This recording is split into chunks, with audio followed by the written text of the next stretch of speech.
đo đất suối bình cái ấy ý chữ đắp khuôn khải đáy choan bị tao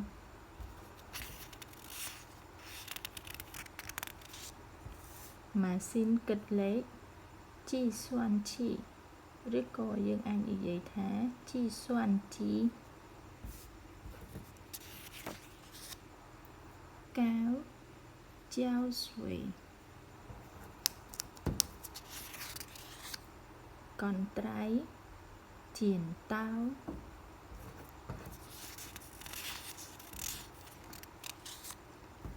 rồi đắp gấp tinh su chi các nghiệp té cho ye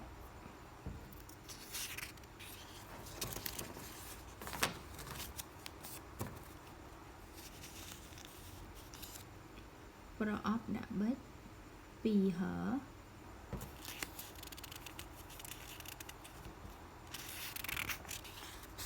cả tạp spi kroi bay bao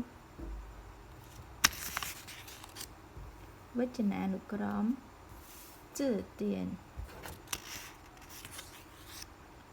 tóc cho chữ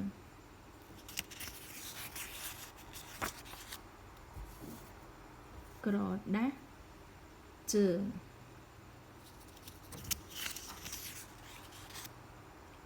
chùa lốp xiang phí cha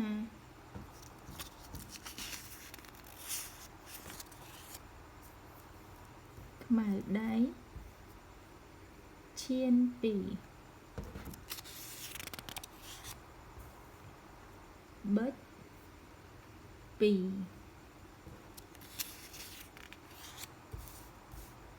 siêu phớ su